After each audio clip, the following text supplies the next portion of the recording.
So yeah, life did happen. Umrah wanted to be a doctor, but right now she is here doing Get Ready With Me. It's like, hey guys, good morning, come with me. Funny, right? So okay, so someone asks, what tools do you use for good content creation?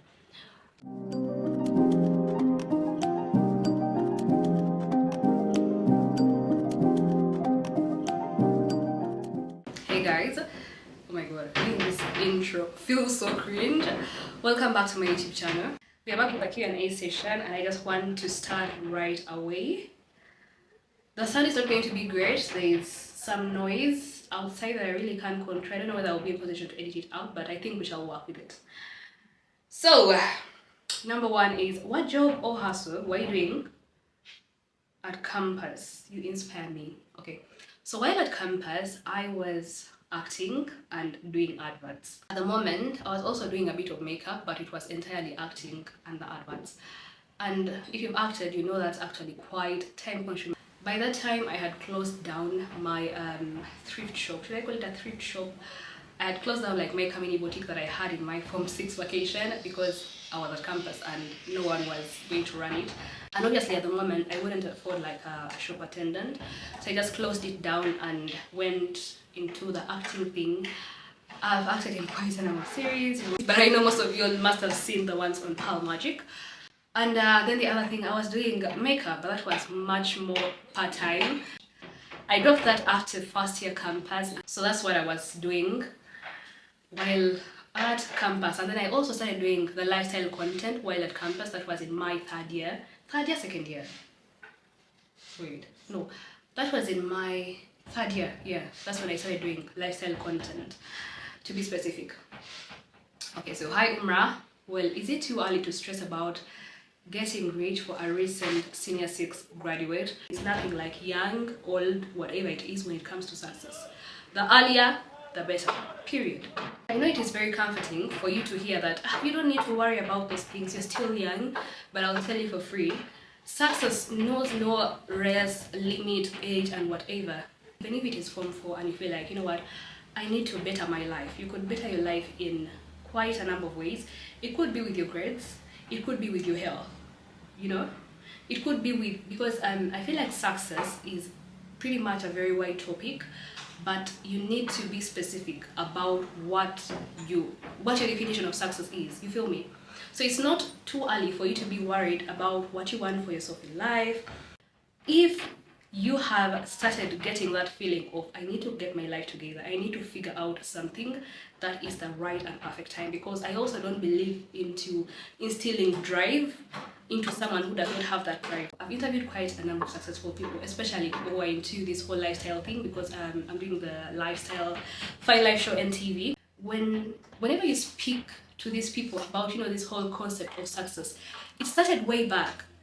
It didn't just click at the age of 30. It didn't just click at the age of maybe 35 or 28, whatever you deem as old.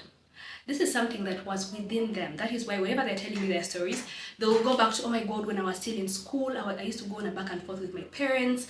I didn't want to do this. They didn't want me to do this, but me, I wanted to do it. So it's something that comes early to you, and let me tell you, when you use it to your advantage, you're going to achieve very many things at a young age. However, no one should ever lie to you that it is too early for success, it is too early for you to be worried about certain things. It is not. That right there is your damn freaking calling, and we all have different lives. So the next question is, Umrah, let me see. Umrah, how did you balance school and work? I would say it was never balanced, honestly. I don't entirely feel like I balanced it, but I feel like I did manage it well. Coming up with a strategy. Divided attention is something that's not easy to manage, I would say, especially when you're dealing with two important things at the same time. So I was at campus while I was working. All these things mattered 50-50. However, I came up with a strategy. Now, this is going to sound a little bit toxic. If you're at campus, you just need to come up with a strategy. It's not working hard, it is working smart. Personally, I would maximize a lot when it came to coursework and exams. Like, whatever would add on to my final mark, I would put in a lot of energy. Now, things like Attendance, obviously. Now those ones, I used to get issues with lecturers. However, it is also very good for you to know which lecturer that you're dealing with. There's a lecturer that is going to make your life hard because you don't attend, and there's one that is chill, provided you hand in their coursework. So understand who you're dealing with, and also understanding how your brain works is very important. Let me give you an example of myself. I'm very good when it comes to grasping and understanding things while someone is speaking. However, I suck at revising. The moment I open a book like this, all of a sudden I want to clean. All of a sudden my stomach hurts. I cannot just be in one position. And I'm like, you know what, I am reading this topic. So I understood myself and I worked with myself, not against myself. Yeah? That is also very important. You work with yourself, not against yourself. 3, I'm very good with discussing because I understand concepts easily and I also pass them on in an easier form to people. However, I think you know this, lecturers and teachers have said this the lowest rate of time. Whenever you discuss something, you're going to recall it even more than the people you've discussed to. Yeah? So I work so well with pressure. Like if you told me you have an exam in something like 3 hours and you give me a pamphlet, trust me, that whole pamphlet is going to be in my head. I work so well with pressure. So you see how I understood myself and I was working with myself, not against myself. So knowing those aspects about myself just made it easier for me to maneuver that whole educational space. So who are you? What works best for you, you know? So the sooner you understand that, it's going to be easy for you to maneuver any space. Different things work for different people, and the earlier you understand who you are, not to validate your shortcomings, but to understand who you are and work with yourself, not against yourself. Best thing ever. Who is Umrah? What are you doing for a living? And what did you study in college? Umrah Morenji is a lifestyle content creator, lifestyle TV host, CEO Sales, that is a clothing and beauty brand. And I also have other things I do that don't have business being on social media. Let's not go there. What did I study in college? I did mass communication. A little bit of a backstory. How did I come to do mass communication? Way back, I'm a person who loved the science subjects. I wanted to be a doctor. However, God was not working with me in that aspect, I would say. Health was a little bit challenging when that was from my form 4 to my form 6. Some of you guys see the scar on my tummy and you think that's a tattoo, like when I'm wearing some half stuff, whatever it is. But yeah, I got some major surgeries which led to me not being at school most of the time, I would say. So that obviously entirely affected my ability to keep up with the science subjects. So I changed from, you know, physics, I put there actually art, but that was even last minute. It was a lot. If you guys really need a detailed story on that, more than happy to share. When I finished my form 6, I think I lost the enthusiasm. Obviously, I wanted to become a doctor. I got to campus. I was like, what are some of the easiest courses? And they mentioned, so I was like, you know what, mass communication sounds fun. And I just picked it. So, as much as I've always wanted to be on social media, doing whatever, I never thought of doing mass communication, honestly. So I feel like everything just aligned. This is where you're like, you know what, God actually has a plan for you. Yeah, so I randomly chose mass communication because it was one of the easiest things, really. And I thank God that my family did not demand anything specific from me because I feel like they already felt like I was doing too much. The fact that I was having health challenges and I'm still pushing with education and life, they were like, cool, do whatever you want. That's how I went to Chiboli IU and I graduated last year. Not last year. Wow! I graduated last year, but one, that is 2023, with a degree in first-class degree mass communication.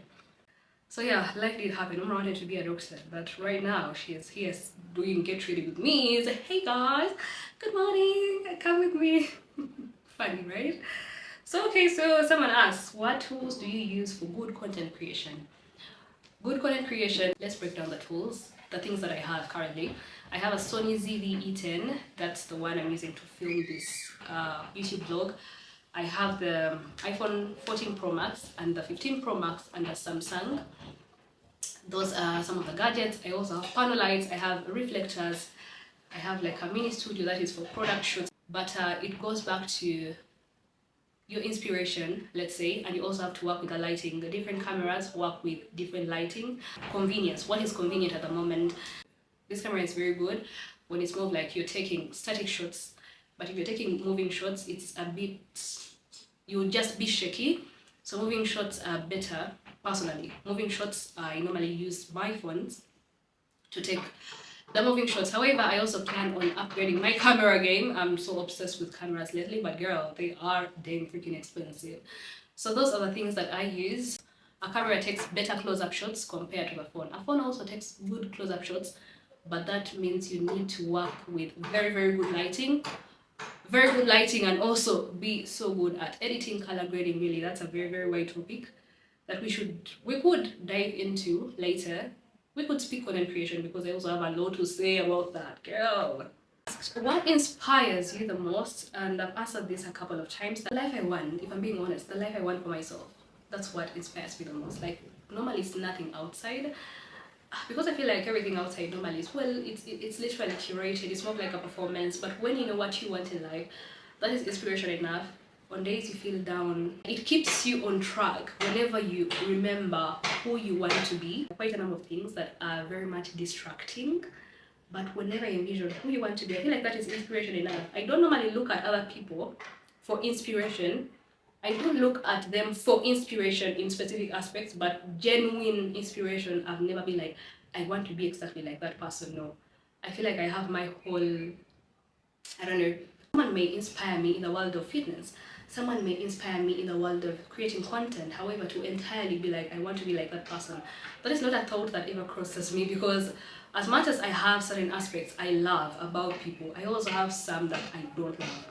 So it's more of like picking what's good and what would be like works for you, and creating your whole personality, you as a person, and what you want to be. Yeah. How do you deal with backlash on social media? This is something I've answered and I will answer it again. I don't take it as backlash, I take it as feedback. I'm not the type of person who is actually entirely delusional. I believe in feedback and I believe in understanding you, not agreeing with you. Like, you may put out something and someone gives a different opinion or they think otherwise, which I feel like most people think that's backlash, that's hate. To me, it's not. That is feedback. I love having those uncomfortable conversations. I love it when people have their whole opinion about something, provided someone is not being disrespectful and they're just not agreeing with you at a certain point, maybe about something that you put out. That's not entirely backlash. I feel like that's feedback right there. And if this person meant haters also, because this could also mean how you deal with people who they call haters. To me, I feel like haters are something like 5%. The 95% that I receive is good vibes, positive people. So why am I entirely dedicated into trying to understand where this 5% is coming from, or to reply to give them my attention, you know? It's more of like you acknowledge that they are there, obviously. Not everyone is going to like you. However, you don't give it attention, yeah? And to me, I'm not this type of person who will address haters. It's more, I'm a very positive person, by the way. I only look at positive things. Even if a situation is bad, I just ask myself, how do I get the best out of the situation? You know? Like, I'm not the type of person who sits in my emotions for too long. I may feel sad about something, but I'm a very much solution-oriented person, and I believe the world is not emotional. Yes, I am emotionally intelligent. I am very much aware of what triggers me. I'm very self-aware, but I'm not this type of person who pushes delusion in everything I do, or I see too much in my emotions and like this. No, I'm not that kind of person. I try to be as logical as possible in situations because the world is logical. You know, there are very few aspects where your emotions come in. Those things to do with maybe people you work with, or your friends, or even your love life entirely. But when it comes to your approach dealing with the public, try to kind of cut out emotion and approach the situation with logic. The question is, can you give an insight on self-awareness? This is actually one of the topics that I'm more than happy to talk about. I feel like this is something that's trending currently, but if you're a person who reads a lot, this is something that has been around for the longest period of time. Self-awareness is basically knowing who you are, knowing things that trigger you, knowing things that you love, acknowledging your childhood trauma, knowing things that you should be working on, and most importantly, this is the aspect people forget about, putting in mind how your actions can or will affect the people around you. I feel like when people get into this whole awareness thing, they get into a self-centered kind of bubble, which is not bad. However, this gives you the type of main character energy that's not practical. Learn how to be flexible. Learn to work with the situation. I feel like right now, therapists and people who speak about these things are enablers. Who is an enabler? This is a person who will tell you, oh my god, no, it is okay, you're doing great. Maybe you tell them, I'm depressed and I've not left my bed in 3 days, I don't eat, I don't shower. And you tell them, you know what, today I actually got up and brushed my teeth. And they're like, oh my god, yes, you're doing great. No, you're not. That right there is an enabler. That is why we are having a lot of mental illness cases or cases where people are actually depressed. This is because you are dealing with enablers. There is toxic main character energy. This is where you think you're up there and everyone is below you.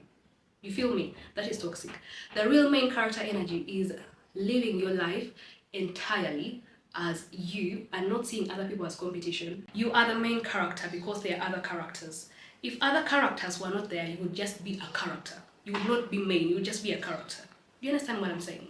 Most people are using self-awareness to kind of validate all their negative traits into, I'm self-aware, me, I'm like that. I was having a conversation with a friend and we were speaking about self-awareness, and I'm like, people get this whole self-awareness thing wrong, and that is why they overly self-sabotage.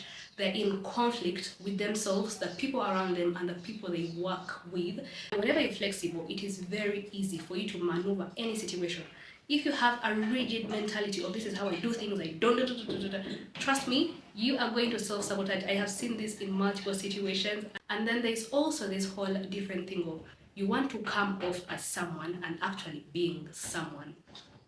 Let me give you an example. There are people who want to come off as confident, and there are people who are actually confident. So if you're constantly pushing a certain narrative about yourself, I mean verbally, me, I am this, me, I am this, normally you are just masking it.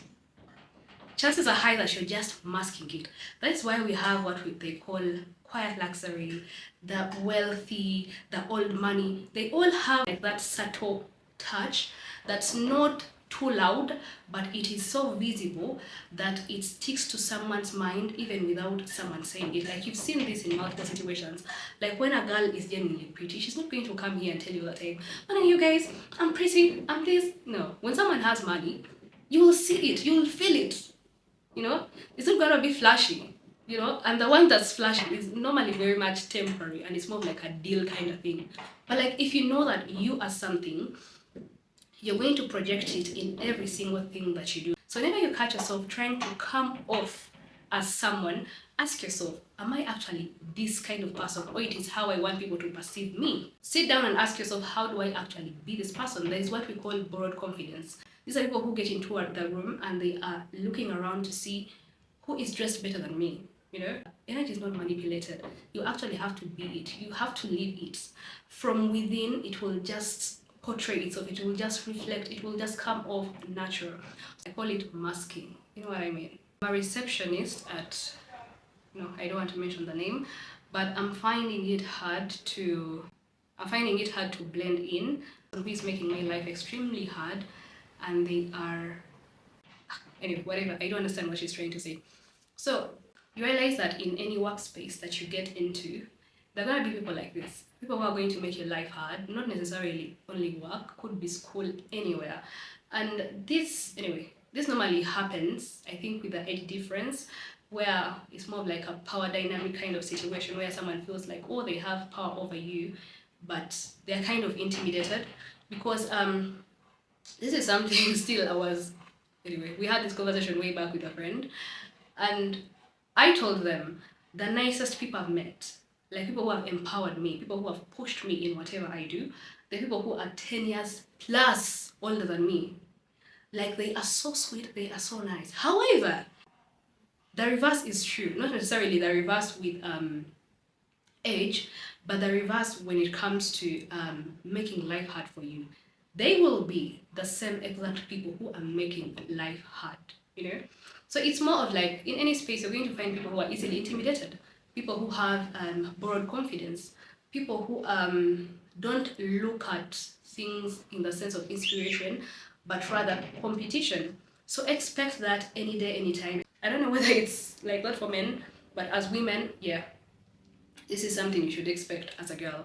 And there's what we call micromanagement. This is something I saw a TikTok video about it and I was like, oh my god, this is so accurate.